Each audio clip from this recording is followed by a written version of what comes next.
Selamat datang pemirsa Mas Bro semuanya di channel Jakarta Creative Pictures. Berjumpa lagi dengan saya Gatot Susanto. Kali ini kita akan membahas topik hangat di dunia otomotif. Bukan mengenai Undang-Undang Cipta Kerja ya Mas Bro, itu di luar keahlian kami. Jadi kita bahas yang sedang hangat yaitu pajak 0% untuk kendaraan baru. Karena sudah muncul di TV, di mana-mana, di YouTube juga. Jadi saatnya lah kita bahas ini. Yang perlu dipahami adalah sampai sekarang kebijakannya belum keluar ya Mas Bro, jadi jangan dibilang hoax karena memang belum keluar. Jadi ini sedang dalam pengkajian BKF, Badan Kebijakan Fiskal Kementerian Keuangan, setelah menerima masukan dari Kementerian Perindustrian, Kemenperin.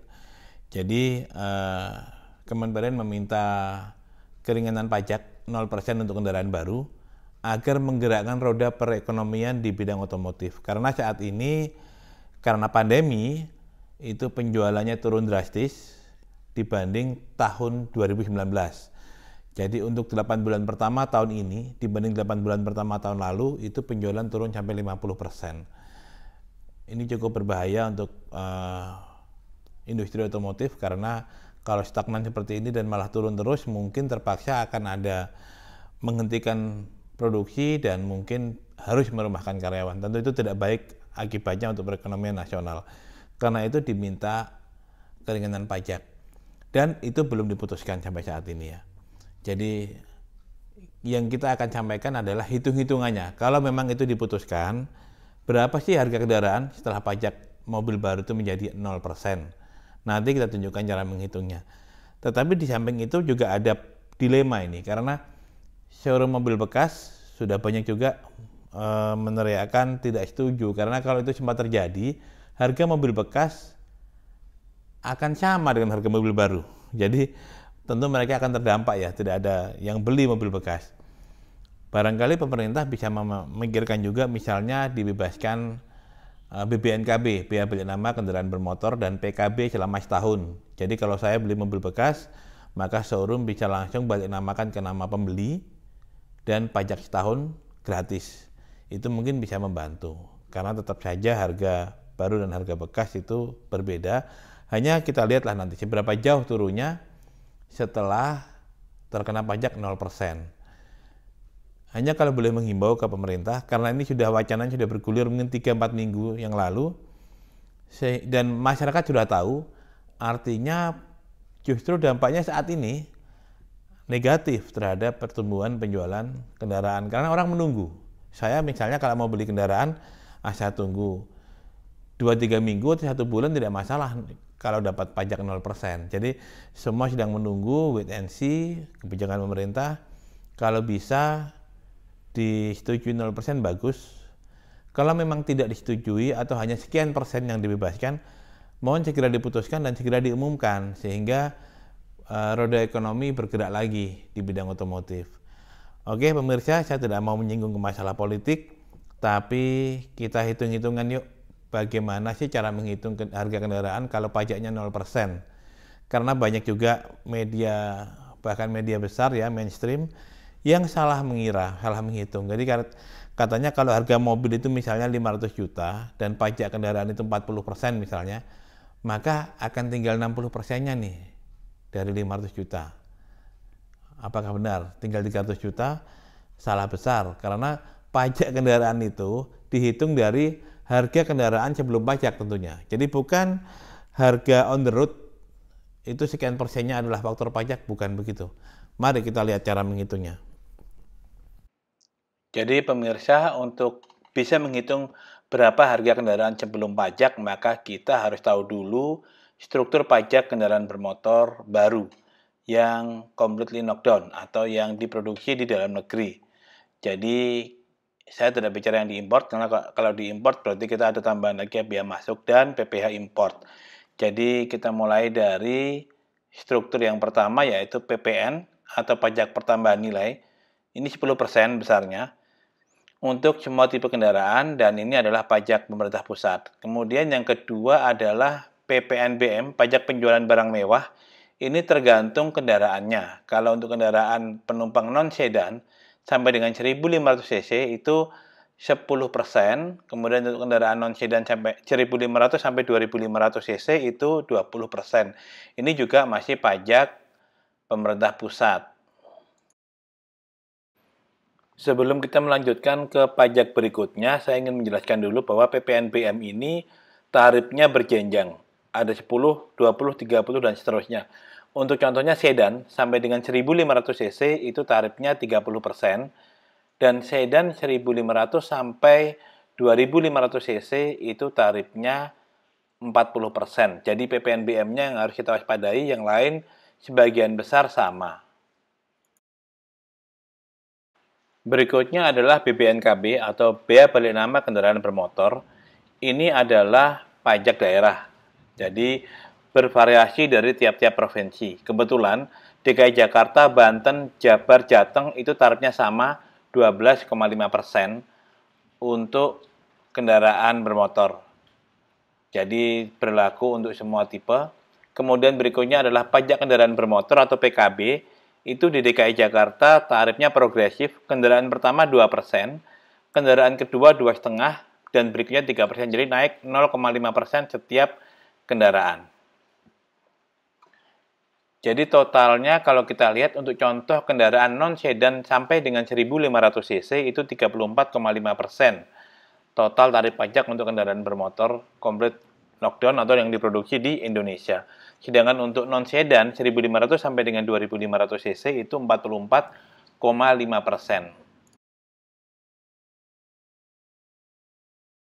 Nah, setelah kita mengetahui struktur pajak kendaraan bermotor, maka kita baru bisa menghitung dampak ke harga mobil jika pajak 0% untuk kendaraan baru diberlakukan.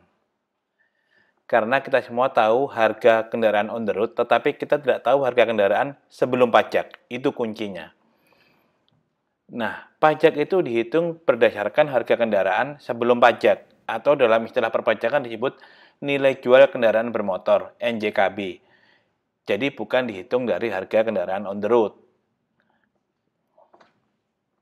Kalau kita lihat misalnya sebuah kendaraan harganya, nah ini contohnya ya, sebuah kendaraan harganya 543,7 juta, CR-V 1.5 turbo, ini hanya contoh tipe prestis, bukan berarti besarnya pajak itu adalah 44,5% dari 543,7. Salah besar itu Mas Bro. Jadi pajak itu dihitung dari sekali lagi NJKB atau harga kendaraan sebelum pajak. Kalau kita tahu harga mobil on the road 543,7 misalnya, maka 543,7 itu sama dengan NJKB, nilai jual kendaraan bermotor, dikali 1 plus pajak. Nah, kalau kita tahu 544 itu adalah harga on the road-nya CR-V, sebagai contoh ya pemirsa, jangan, ini sama sekali tidak tendensius, tidak disponsori oleh Honda kami. 544 sama dengan NJKB dikali 1 plus 34,5%. Karena CR-V ini kan 1.500 cc turbo, jadi pajaknya dapat yang murah PPNBM-nya. Nah, dengan demikian NJKB itu sama dengan 543,7 atau harga on the road dibagi 1,345. Tadi 544 itu saya bulatkan dari 543,7 ya pemirsa. Kalau mau jelasnya 543,7 dibagi 1,345 sama dengan 404,2 juta. Itulah harga kendaraan sebelum pajak. Jadi kalau kita lihat contoh CR-V di sini harganya 543,7, maka harga sebelum pajak atau NJKB, nilai jual kendaraan bermotor sebetulnya 404,2 juta. 404,2 kita tes kalikan 2%, itulah PKB-nya, dan benar sekitar 8,1 juta. Berikutnya contoh Toyota Fortuner, nilainya 554, maaf harga on the road 554,9 juta. Kalau kita bagi itu dengan 1,445, karena nilai pajaknya kan 44,5% ya, ketemu harga sebelum pajak atau nilai jual kendaraan bermotornya 384 juta. Kalau mau dites, kalikan 2% untuk menghitung PKB 7,7%. Masih benar? Maaf, kami lupa menjelaskan kolom-kolomnya ya. Jadi kolom pertama ini jenis kendaraan, kolom berikutnya harga on the road di DKI per 1 Oktober 2020. Kolom berikutnya adalah harga kendaraan sebelum pajak atau NJKB, nilai jual kendaraan bermotor. Itu adalah basis pengenaan pajak. Dan berikutnya adalah kolom PKB atau pajak kendaraan bermotor. Itu bisa Anda lihat di STNK atau di lembar PKB-nya, berapa sih pajak kendaraan bermotor per tahun. Jadi ini untuk menguji apakah NJKB yang kita hitung sudah benar. Kalau sudah benar, maka itulah memang benar dasar harga kendaraan sebelum pajak. Contoh berikutnya adalah Mitsubishi Expander Cross ET yang harga on the road-nya 282,7. Berapakah harga kalau pajaknya 0% atau berapakah NJKB-nya? Jadi 282,7 dibagi 1,345 karena tarif pajaknya 34,5% ya. Jadi ketemu 210,2 juta. Kita tes, kalikan 2%, itulah PKB-nya 4,2 juta. Berikutnya ini adalah mobil yang lagi happening sekarang, Nissan Kick e-Power. Harga on the road 449 juta saat ini. Kalau dibagi dengan 1,345 ketemunya 333,8. Kita tes, kita kalikan 2%, pajak per tahunnya kira-kira 6,7 juta. Jadi pemirsa, kalau diberlakukan pajak kendaraan baru 0%, maka jumlah yang harus Anda bayar adalah yang ada di kolom ketiga itu. Harga di DKI jika diberlakukan pajak 0% atau sama dengan NJKB. Jadi Honda CR-V NJKB-nya 404,2, ya itulah yang Anda bayarkan nantinya. Plus mungkin diskon dari dealer, saya tidak tahu itu ya. Kemudian Toyota Fortuner VRC TRD menjadi 384 juta, sangat murah. Mitsubishi Expander Cross ET menjadi 210 juta dan Nissan Kick e-Power menjadi 333,8 juta. Itu bila disetujui pajak 0% untuk kendaraan baru. Semuanya ya, PPNBM, PPN, BPNKB, dan PKB.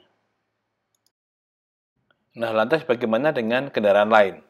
Sebetulnya mudah saja, Mas Bro, pemirsa. Anda tinggal mendapatkan harga on the road dari website di APM masing-masing, atau Anda bisa ke dealer, ke showroom-nya, untuk bertanya harga on the road-nya sebelum diskon. Dari situ Anda bagilah dengan 1,445 atau 1,345 atau berapapun tergantung dari tipe kendaraan. Tadi sudah disebutkan ya, Anda bisa lihat lagi tarif masing-masing pajak. Dengan demikian Anda bisa mendapatkan NJKB. Nah, kalau memang disetujui pajak 0% untuk semua tipe pajaknya, maka NJKB itulah yang harus kita bayar. Sangat mudah bukan? Mudah-mudahan ini bermanfaat, pemirsa Mas Bro, dan Anda bisa menghitung dengan tepat. Baik, pemirsa Mas Bro semuanya, demikianlah video kali ini. Terima kasih telah menyaksikan, mudah-mudahan bermanfaat. Dan tolong subscribe dan like kalau Anda suka. Sampai jumpa di video berikutnya. Salam kreatif.